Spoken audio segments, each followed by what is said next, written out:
बिस्मिल्लाहिर्रहमानिर्रहीम। मेरे बहुत मोहतरम सामीन, अस्सलाम वालेकुम। तवज्जो रखिएगा।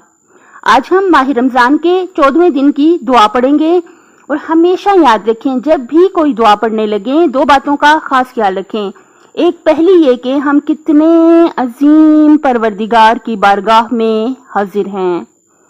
बहुत खुशू व खुजू से, बहुत आजिज़ी से अल्लाह ताला की बारगाह में दुआ मांगें। जैसे गुनहगार, एक खताकार, एक बहुत अजीम परवरदिगार गफूर रहीम और हम राहिमीन अल्लाह के जो कदीम अल एहसान है, हमेशा से उन गुनाहगारों को माफ़ करता आया है जो सच्चे दिल से अल्लाह पाक से अपने गुनाहों की माफ़ी मांगते रहे हैं। बहुत आजिज़ी के साथ अजीम परवरदिगार से हमने दुआ मांगनी है। और दूसरी बात ये कि जब भी हम कोई दुआ मांगे हमें उसका तर्जुमा मालूम होना चाहिए, इसलिए पहले हम तर्जुमा पढ़ेंगे, फिर अरबी और फिर तर्जुमा। खुदाया, इस दिन मेरी लग़्ज़िशों का मुझसे मुआख़ज़ा ना कर और मेरी खताओं और गलतियों के उज़र को कबूल कर ले और मुझको बला आफत की तीर का निशाना ना बनाना।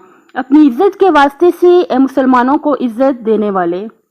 अल्लाहुम्मा ला तुआखिज़नी फ़ीही बिल असरात व अकिलनी फ़ीही मिनल खताया वल अफ़वात वला तजअलनी फ़ीही गर्ज़न लिल बलाया वल आफ़ात बिइज़्ज़तिका या इज़्ज़ल मुस्लिमीन।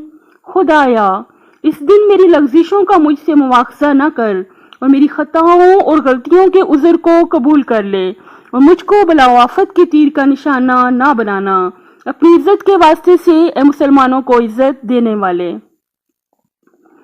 अपनी सेहत, आखिरत और खाली की मखलूक का ख्याल रखिएगा। और माह रमजान का महीना है, माह रमजान है, हम सबको चाहिए कि हम ज्यादा से ज्यादा कुरान मजीद की तिलावत करें।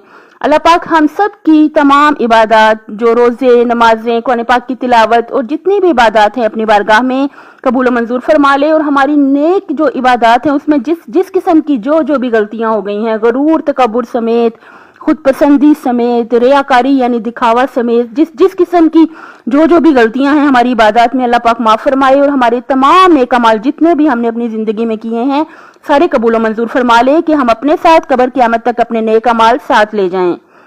अपनी सेहत, आखिरत और खाली की मखलूक का ख्याल रखिएगा। अल्लाह हाफिज़।